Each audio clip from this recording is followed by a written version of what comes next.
All right, welcome back to the channel. It's your boy Fanon, and in this video, Gervonta Davis and Gervonta Davis-like fighters are going to be offered slave contracts if Turki Alashiek has anything to say about it.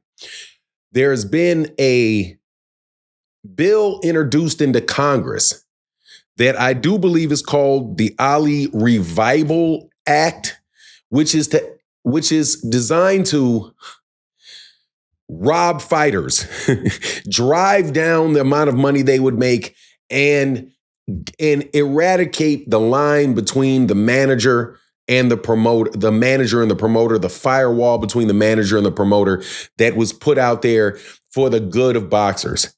It's very, very ironic that someone looking to save the sport really wants to take it back to the Stone Ages.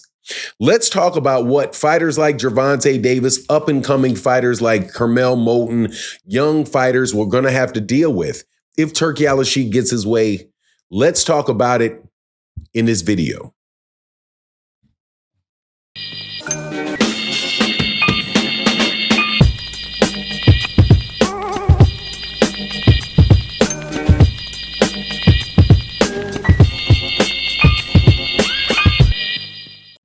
All right, welcome back to the channel. It's your boy Fanon. Boxing has been for a very, very long time a sport that has had a reputation for being corrupt, but also a reputation for fighters being able to make a lot of money if things turn out right for them in their career. A lot of politics for sure, a lot of dirty play, but in general, that's what boxing has been for a very long time. This man, Turki Alashiek, is entering into boxing and partnering with Dana White and TKO. They introduced a bill, and the bill would do the following. My understanding of the bill as it was presented in the media is that it would not repeal the Muhammad Ali Act, but it would amend the Muhammad Ali Act. And it would amend it by providing clarification as to what boxing organizations are allowed to exist alongside of the sanctioning bodies in boxing. So right now we have the WBA, the WBC, the IBF, the WBO. There's also an IBO that puts on fights. Those fights those fighters, those sanctioned bodies have to be commissioned by the Association of Boxing Commissions, which is something that was put together underneath the Muhammad Ali Act. So what Turkey wants to do is basically ask the government to say it's okay to have something different than these sanctioning bodies. And they call it, I do believe, a boxing organization. Now, what is this boxing organization going to look like? It's going to look like TKO, and with the pay structure that TKO set out, where you basically have no need for a manager because you already have your pay scale and your fights laid out for you. So what does that do? It makes the promoter your manager, and it will, by necessity, tear up the wall between a manager and a promoter. And why did they want that there? They want that there because the promoter will do self-dealing.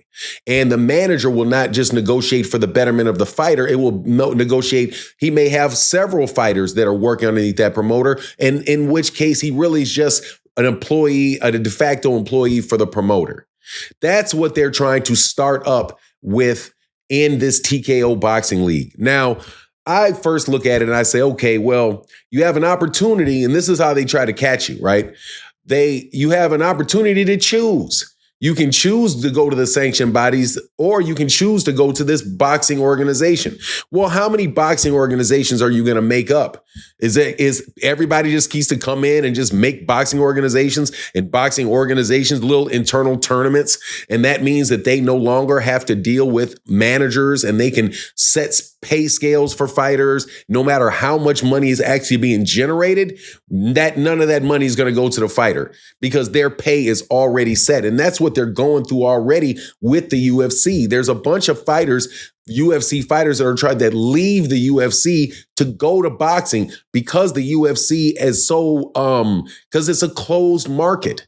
So that's what he's trying to do to create in boxing. But then they want the boxing organization to compete against the sanctioning bodies. Well, I'm going to tell you why I have a problem with that. I have a problem with that because of the underhanded practices that I already witness going on in boxing. There's already rumors of people, of Turki Alashiek blocking venues for Gervonta Davis's fights. There's already been reports of all kind of sneaky stuff going on around to prevent the PBC from getting fight cards going off, playing with their fighters, trying to sign their fighters away.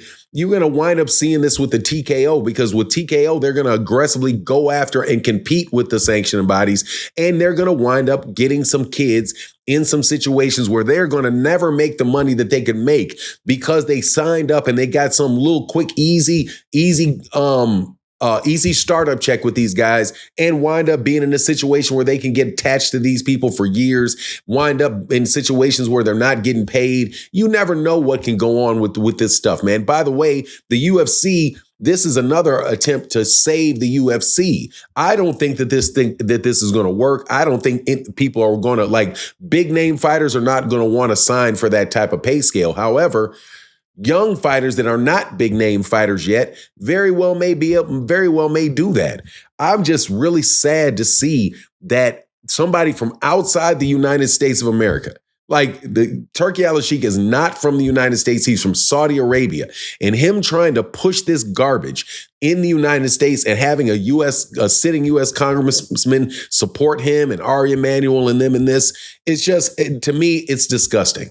Absolutely disgusting. That law was put in place to protect fighters from the same thing that the UFC fighters are going through right now. So for them to just slap a name on a boxing organization and then act as if it's not going to operate in a way that violates the spirit of the Ali Act, I just think is delusional, and it's absolutely terrible, terrible thing, man.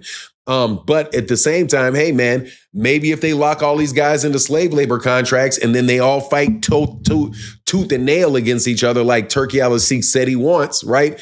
It's not good enough for Tim Tszyu to fight dang near until he dies. He has to actually die in order for Turki Alashiek to be happy. That's what it seems like to me. Anyway, though, future of boxing is funny business right now, man. It's very, very funny business because there's a foreign takeover, a hostile takeover from a foreign country in U.S. boxing, man. And to have a sitting U.S. congressman support it is amazing to me. But hey, man, we'll see what happens. It's not going to take it. There's no skin off my tail because I'm not the one that's going to have to fight in these contracts that are not going to be good for the fighters. But anyway, that's my take on the matter. Please let me know what you think in the comment section.